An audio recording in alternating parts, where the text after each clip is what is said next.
Est-ce que tu peux nous faire maintenant une pub? Non. Oh. Non, trop cher. Trop cher. Je suis trop cher. Ah ouais. Alors je vais prendre. Maintenant, je dois payer mes invités, quoi. C'est super. Vas-y. Une banane en plus. Je mets mes lunettes. Comme ça, tout le monde va zapper. Ils vont dire, oh, super, c'est la pub. Alors voilà, donc j'ai un slogan. Quand la musique sonne. Voilà. Donc alors, il faut me donner une petite. En fait, ça se chante. Non, mais oui, voilà. Il n'avait pas compris le jeu de mots. Quand tu te souviens? Quand la musique sonne. Voilà. Alors, voilà, c'est exactement ça. Après, quand on fait de la pub comme ça, on nous donne pas des directives, mais des indications. Voilà, quand la musique sonne, est-ce qu'il faut mettre du soleil? Est-ce qu'il faut que ce soit joyeux? Est-ce qu'il faut faire passer un message? Est-ce qu'il faut que ce soit rassurant? Alors, il faut que tu me dises ce que tu veux. Autrement, je peux pas le faire. Et tu mets combien de temps souvent à enregistrer? Alors, en général, il faut que ça aille très vite. C'est bien quand la première prise est bonne. Et puis on en enregistre 20, 30, et puis en général on revient toujours sur la première en disant celle-là était bien quand même. Voilà.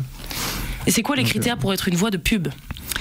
Une voix insupportable. Avoir des relations. Je pense que déjà dans un premier temps, non mais il faut déjà se mettre au service du produit qu'on vend. Il faut l'assumer, il faut être vraiment sincère. Enfin, quand tu fais une musique pour Sun, une pub pour Sun, même si t'aimes pas Sun, c'est pas le problème. Il faut juste, non mais tu me demandes, il faut vraiment aimer ce qu'on fait, il faut aimer jouer, il faut aimer faire passer les messages comme je le disais tout à l'heure. Mais ça c'est très très important. Mais c'est intéressant que tu parles de sincérité, parce que pour moi justement les voix des pubs, il y a beaucoup de surfaits et souvent ça sonne du théâtre mal fait. Oui, mais je dis toi non, bien sûr. Mais non, mais moi peut-être. Mais il y a quand même beaucoup. Au départ, une voix c'est un comédien quand même. Et quand on prend des bons comédiens, on fait des bonnes pubs, franchement. Mais c'est vrai que des fois, c'est quand même... non, mais c'est vrai, hein. Voilà. Et comment dans ta vie tu t'es retrouvé à devenir... J'ai fait de la radio, moi, quand j'étais beaucoup plus jeune. Chez qui? Quelques temps. C'est une radio concurrente ici. Ça s'appelait Radio Nantes à l'époque. Ah, c'est Radio Nantes. Radio Nantes. D'accord. Mais tu n'étais pas né. J'étais pas né. Tu n'étais pas né. Tu n'étais pas né. Moi, j'ai commencé la radio en 1982. Colin, tu n'étais pas né. Ouais, mais oui. L'Alaska, tout ça. Oh, c'est bon, ça. Oh, c'est bon. Ah oui, elle est en forme. Elle est jet-laguée, mais elle est en forme, Yolande. Ok, très bien. Mais raconte-nous, t'as pas des anecdotes marrantes à nous raconter dans ta vie de comédien, de voix off et tout? Marrantes ou pas drôle, hein? Alors non, là, j'ai pas de... Pas forcément, t'en as, toi? Mais oui, on en a plein. Mais non, mais je sais pas, non? Non, mais par exemple, ça m'est arrivé une fois où je devais compter jusqu'à 100, parce que quand tu fais des audiotels ou des petites choses comme ça... Des audiotels? Des audioguides. Comment tu sais ça, toi? Donc à un moment, tu sais, si vous voulez acheter nos produits, tapez 1. Ok. 0, 2. Bon, alors il faut dire tous les numéros. Alors il faut faire toujours sur le même ton. 0, 1, 2, 3. Et quand on arrive à 100, c'est l'enfer. Hein, t'as connu ça, toi? Oui, parce que certains, en plus, ont le syndrome de la tourette. Donc ah oui. Alors là, oui. Chaque chiffre. Ah oui. Alors là, il faut coupler. C'est vrai. Ah ouais. C'est vrai, t'as connu ça? Ouais, c'est un truc qu'on peut pas dire. Je emmerde tous. Non, dites con, cou, tout ça vient très très vite. C'est vrai que c'est assez fréquent ce syndrome, tout à fait. C'est interdit aussi. C'est interdit. Ouais. En général, quand même, dans une séance de pub, on rit, il y a une bonne humeur. Mais à un moment donné, il y a beaucoup d'argent en jeu, dans certaines pubs. Et quand on est, comme moi, un comédien pas connu, il y a des voix stars. Non, franchement, non. Quand je vais enregistrer sur Paris, je suis vraiment... je suis un petit peu le faire-valoir sur des pubs. Donc franchement, je fais pas le malin. Et puis, je fais ce qu'on me demande. Et puis, voilà, quoi. Alors que ceux qui bossent gratuitement peuvent déconner. Voilà, exactement. C'est ça. C'est vrai. Exactement. Est-ce qu'il y a des personnes qui ont reconnu ta voix, genre mais c'est toi? Jamais. Mais alors jamais. C'est triste, hein. Je sais pas si. Mais non, mais en général sur une publicité, tu dis pas grand chose. Des fois, sur une pub de 30 secondes, t'as 3 ou 4 voix, et puis tu t'arrives là. J'ai pas d'exemple précis comme ça, mais c'est toujours très court. Hein. Toujours très court, donc. Voilà. En tout cas, je me mais il y a permets des voix très connues, il y a des voix très très connues qu'on reconnaît, qui c'est vrai, qu'on reconnaît. Des voix de films, par exemple, des voix qui doublent les acteurs. Alors moi, justement, tu parles de ça. Alors comment ça se fait qu'il y a quand même des films et des séries qui sont très très mal doublés, hein? Ils n'ont pas d'argent. Bah ouais, non mais ils trouvent des voix et c'est horrible quoi. Une fois que tu regardes la version américaine, puis après tu te retrouves à la version française. Je pense notamment à des séries comme Friends ou d'autres séries comme ça. Je sais pas si vous avez écouté les voix françaises. Mais je trouve qu'ils n'arrivent pas forcément à allier séries, il y a beaucoup Ah oui, voilà, merci. Il y a beaucoup d'épisodes. C'est ton tour. Et donc il faut vraiment que ça aille très vite quoi.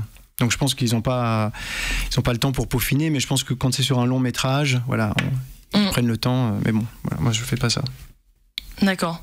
Un truc qui m'a épaté, c'est que quand on cherche, merci, dans la filmographie de quelqu'un sur Wikipédia, on a le nom des voix doublées en français pour les films. Moi j'ai cherché la bio de cette banane. J'ai trouvé Cavendish. Cavendish. Ouais, c'est vrai, c'est les Cavendish. Exactement. J'ai reconnu. Et ça passe bien la radio. Ça sent bon cette banane. Ça sent bon, tu peux faire une pub là. Ah oui, est-ce que tu peux nous inventer un spot publicitaire maintenant sur la banane? Sur la banane? Ah oui, alors là, mais ça, c'est plus la voix là, il faut que. Ah oui, mais faut de l'impro. Alors moi, je suis pas très bon en impro. Tu peux m'aider? Tu commences et tu vas voir, je vais faire. Vas-y. D'accord. Sur la banane? Oui. Vous aimez la banane? Chaque matin, vous rêvez de manger une banane, mais dans le frigo, il n'y a pas de banane. Que faire? La banane, un fruit qui dépanne. C'était bien. Hein? Incroyable, incroyable. Bien, hein. Incroyable. Merci beaucoup. Christophe, Joël, Yolande, est-ce que vous avez des questions à poser à notre cher monsieur Collin? Allez, posez-moi une question. Ouais, non, il était très clair. Non, t'es très clair. Hein. Si, vraiment. C'est très sympa. Mais oui, c'est très sympa. C'est très intéressant. Allez, une question. Si, une question.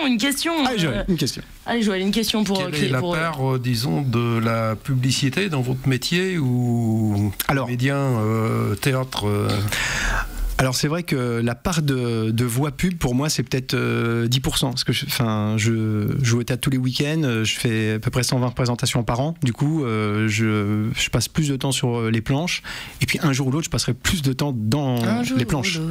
Et tu préfères les planches?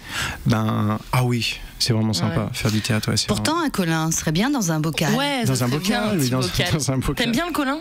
Ah, j'adore ça. Avec un L. Petit Collin J'aime bien le poisson. C'est bien.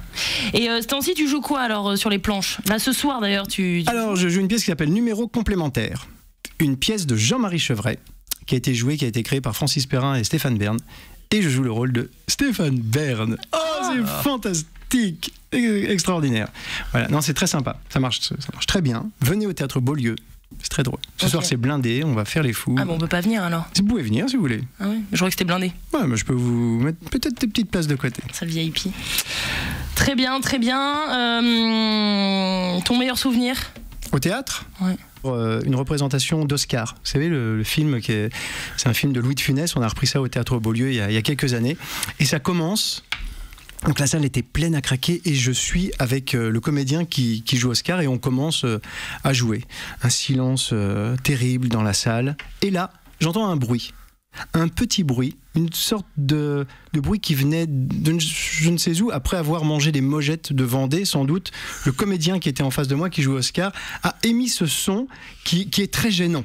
Vous voyez de quoi je parlais ou pas? Un rot. Mais non, un paix. C'était pour que tu le dises. et là j'entends, mais lui, visiblement, ça l'a pas dérangé. Donc je commence à sourire. C'est quand même pas évident. Et là, je me rends compte, en fait, qu'il y a 2 personnes au premier rang qui disent, et je les entends, qui disent « Oh, il a pété ». Et ils parlaient de moi, en fait. Les spectateurs ont cru que c'était moi. Ah, c'est horrible. C'est terrible, c'est pas très drôle ton histoire. Non, c'est pas très drôle. Oui, mais il est 19h29, ça fait 50 secondes. Eh bien, merci beaucoup, hein. Très belle anecdote. Merci. Mais peut-être que ce soir, ils t'écoutent et donc ils ont appris que non, ce n'était pas Olivier Collin, le péteur sur scène. Merci, voilà, la vérité est révélée. C'est lui. Oh, je suis content d'avoir rétabli cette vérité. Ça fait du bien, c'est important.